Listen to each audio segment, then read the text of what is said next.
Assalamualaikum warahmatullahi wabarakatuh. Alhamdulillahirrabbilalamin. Allahumma sholli ala Muhammad wa ala ali Sayyidina Muhammad. Pemirsa tercinta yang dirahmati oleh Allah Subhanahu wa taala, sebangsa dan setanah air khususnya. Pada saat kita menyaksikan peninggalan leluhur bangsa, atau lebih tepatnya leluhur kerajaan-kerajaan Nusantara yang mendahului Indonesia ini, sungguh takjub akan karya-karya yang sangat istimewa tersebut. Karya-karya ini sudah ada sejak zaman sebelum Rasulullah Muhammad SAW. Di tahun ke-7 Hijriah, insya Allah, Islam sudah masuk ke kawasan Nusantara yang sebelumnya itu didahului dengan Islam yang disampaikan oleh Nabi Syuaib setidaknya. Atau bahkan mungkin ada studi sejarah yang lebih dari itu. Namun setidaknya masa Nabi Syuaib cukup menjadi tanda untuk mengingat kembali kerjasama antara Fir'aun dengan kerajaan Toa di Tapanuli Utara.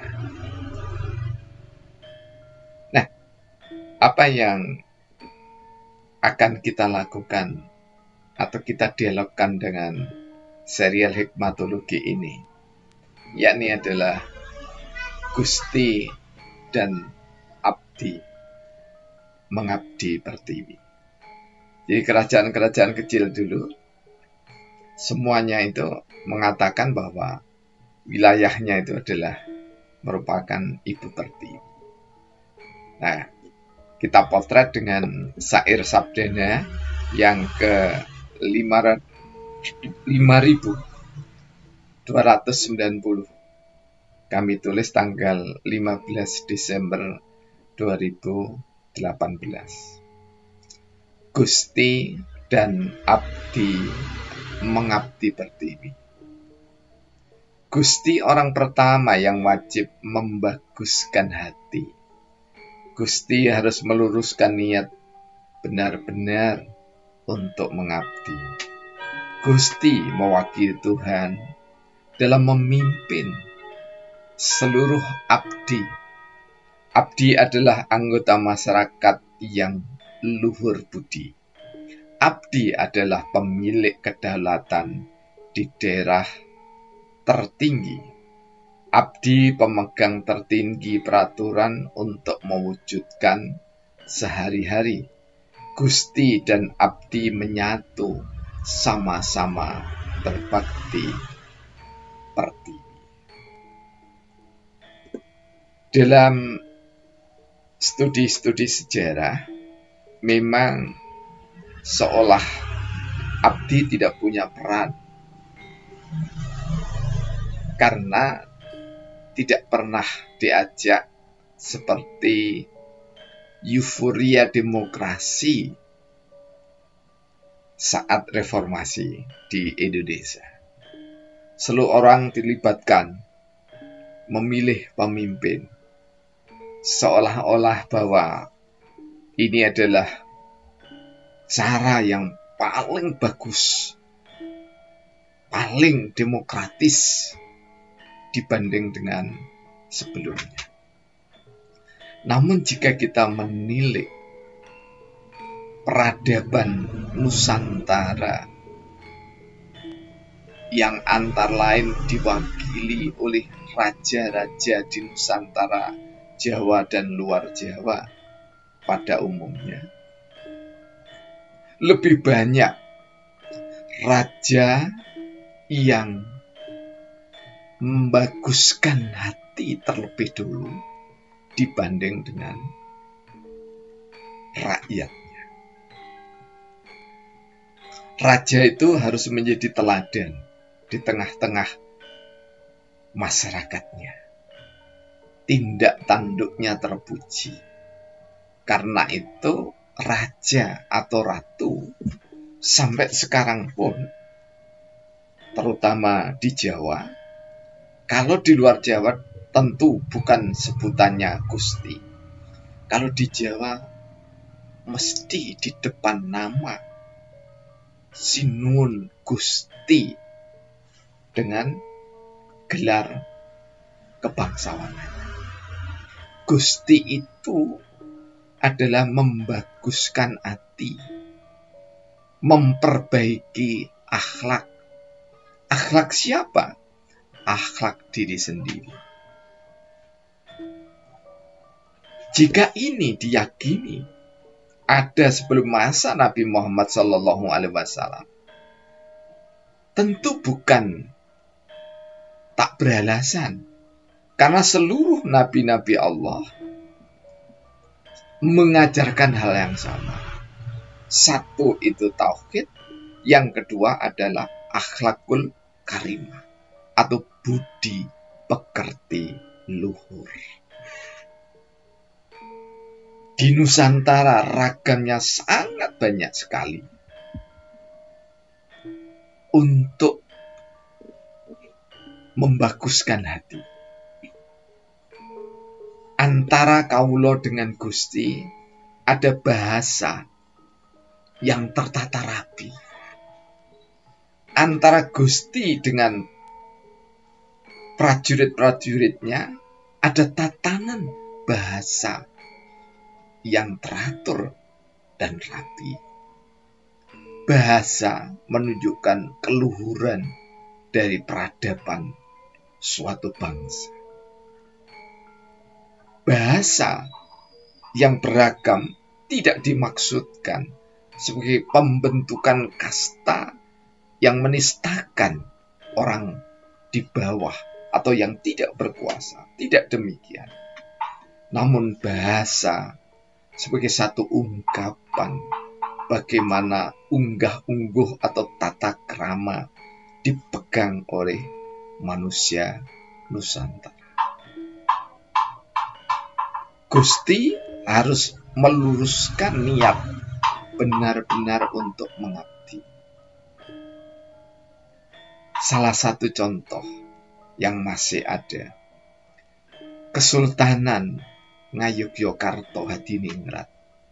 Sampai hari ini, meskipun raja tidak sekuasa dahulu dalam sistem pemerintahannya, namun raja atau Sultan Hamengkubuwono tetap melekat di hati rakyat. Mengapa? Karena keluhuran budinya bersambung dengan tugas pokok dari Rasulullah Muhammad SAW dan insya Allah para nabi yang lainnya. Bu'istu liutamima makarimal akhlak.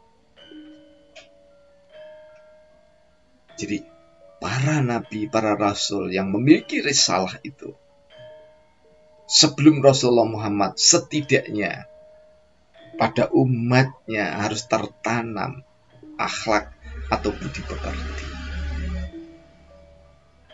Semasa Rasulullah Muhammad risalahnya mendunia, seluruh umat manusia yang hidup di zaman kepemimpinan Rasulullah Muhammad SAW sampai yaumul akhir menjadi niscaya Gusti sebagai salah satu perwujudan perpanjangan tangan dari Rasulullah, dari nabi-nabi Allah, menjadikan budi pekerti sebagai pekerjaan yang utama. Karena orang kalau memiliki budi pekerti, maka tindak tanduknya, perilakunya terpuji dan bertanggung jawab. Karena itu di era 60 70-an di sekolah dasar, apalagi sebelumnya sekolah rakyat, benar-benar ditanamkan. Ada pelajaran budi pekerti yang sifatnya tidak sekedar dihafal, namun betul-betul harus ditanamkan oleh guru kepada murid-murid. Gusti pengejawantahan dari wakil Tuhan yang memimpin seluruh abdi. Jadi mulai dari orang yang ada di ring kerajaan sampai dengan masyarakat, semuanya itu adalah abdi. Yang harapannya, kalau dalam bahasa Islam, menjadi masyarakat marhamah, masyarakat yang berbudi luhur, yang memiliki kedaulatan di dalam dirinya. Karena masyarakat walaupun dipegang oleh raja, tetap ada aktualisasi diri untuk mewujudkan keinginannya atau kehendak. Gusti dan abdi menyatu sama-sama berbakti pada pertiwi.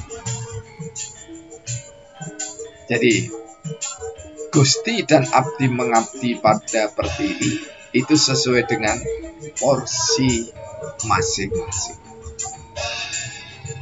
Dengan cara ini, maka kerajaan-kerajaan Nusantara, meskipun jatuh bangun, ada pemberontakan dan seterusnya, namun lebih dari itu, etika budi pekerti dipegang teguh oleh seluruh abdi di bumi pertiwi. Mereka yang usianya sekarang 60 tahun lebih masih merasakan betapa seorang guru mengajarkan budi pekerti yang tertinggi, budi pekerti yang terpuji. Sehingga antara budaya dan agama atau religi itu menyatu di dalam satu kesatuan anak bangsa ini. Tidak saling caci maki. Billahi taufiq wal hidayah. Wassalamualaikum warahmatullahi wabarakatuh.